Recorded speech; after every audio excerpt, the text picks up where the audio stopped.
আসসালামু আলাইকুম। হ্যালো সুপ্রিয় ভিউয়ার্স, প্রতিবারের মতো স্বাগত জানাচ্ছি নতুন আরেকটি ব্র্যান্ড নিউ ভিডিওতে। আজকের এই ভিডিওতে আমরা যে বিষয় সম্পর্কে আলোচনা করব সেটা হচ্ছে এইচএসসি বিএমটি 2024 সালের পরীক্ষার্থীদের জন্য হ্যালো বন্ধুরা, পরবর্তী ভিডিও সবার আগে পেতে আমাদের এই চ্যানেলটিকে সাবস্ক্রাইব করে পাশে থেকে বেল বাটনটি বাজিয়ে দাও। আমরা যে বিষয় সম্পর্কে আলোচনা করবো সেটা হচ্ছে এই অর্থনীতি ও বাণিজ্যিক ভূগোল বিষয়ের একটি প্রশ্ন, গুরুত্বপূর্ণ প্রশ্ন। প্রশ্নটি হলো, একটি কাল্পনিক চাহিদা সূচি থেকে একটি চাহিদা রেখা অঙ্কন করো, অথবা এভাবে প্রশ্ন আসতে পারে যে একটি কাল্পনিক চাহিদা সূচি থেকে চাহিদা রেখা অঙ্কন করো। প্রশ্নটির উত্তর হচ্ছে, চাহিদা সূচি অন্যান্য বিষয় অপরিবর্তিত থেকে একটি দ্রব্যের বিভিন্ন দামে তার চাহিদার বিভিন্ন পরিমাণ যে তালিকায় দেখানো হয় তাকে চাহিদা সূচি বলে। অর্থাৎ চাহিদা বিধি অনুযায়ী কোনো দ্রব্যের দাম পরিবর্তনের ফলে চাহিদার পরিমাণের যে পরিবর্তন হয় তাই চাহিদা সূচিতে প্রকাশ পায়। সুতরাং চাহিদা বিধির গাণিতিক প্রকাশই হলো চাহিদা সূচি।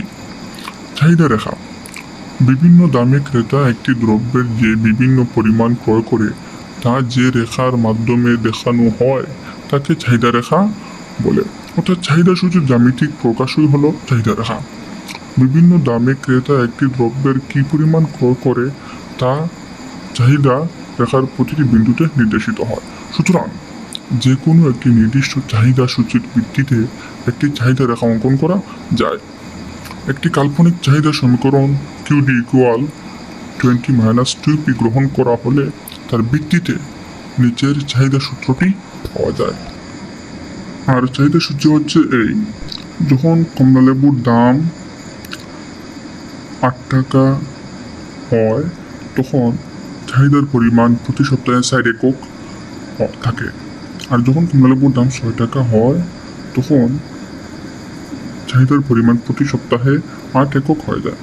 আর যখন কমলালেবুর দাম 4 টাকা হয় তখন চাহিদার পরিমাণ আরও বেড়ে 12 একক হয়ে যায়। এটি হচ্ছে চাহিদা সূচি। উপরের ব্যক্তিগত চাহিদা সূচিতে দেখা যায় প্রতি একক কমলার দাম 8 টাকা থেকে হ্রাস পেয়ে 6 টাকা ও 4 টাকা হলে তার চাহিদা 4 একক থেকে বৃদ্ধি পেয়ে যথাক্রমে 8 একক ও 12 একক হয়। এই চাহিদা সূচিতে বিভিন্ন দামে চাহিদার যে বিভিন্ন পরিমাণ পাওয়া যায় তা রেখাচিত্রের মাধ্যমে দেখানো হলো। রেখাচিত্রে ভূমি অক্ষে চাহিদা ও লম্ব অক্ষে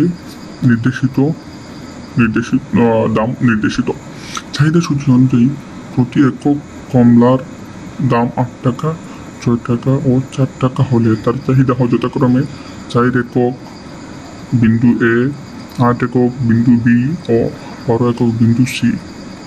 দাম ও চাহিদার পরিমাণ নির্দেশক এই B ও C বিন্দুগুলো যোগ করলে যে DD1 রেখাটি পাওয়া যায় তাই হলো চাহিদা রেখা।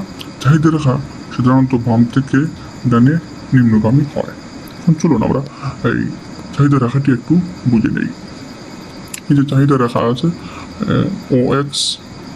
ও থেকে মিডিল ও থেকে এক্স হলো চাহিদার পরিমাণ, আর ও থেকে ওয়াই অক্ষ বরাবর হলো দাম, অর্থাৎ দরের পরিমাণ।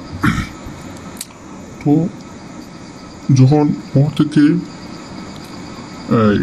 4 পর্যন্ত যায়, অর্থাৎ যখন কমলালেবুর দাম 4 টাকা হয় তখন চাহিদার পরিমাণ 12 একক হয়ে যায়। আর যখন কমলালেবুর দাম 6 টাকা হয় তখন চাহিদার পরিমাণ 8 একক হয়ে যায়। আর যখন 8 একক হয়ে যায় তখন চাহিদার পরিমাণ 4 একক হয়ে যায়। অর্থাৎ যখন দাম বেড়ে যায় তখন চাহিদাটা কমে যায়।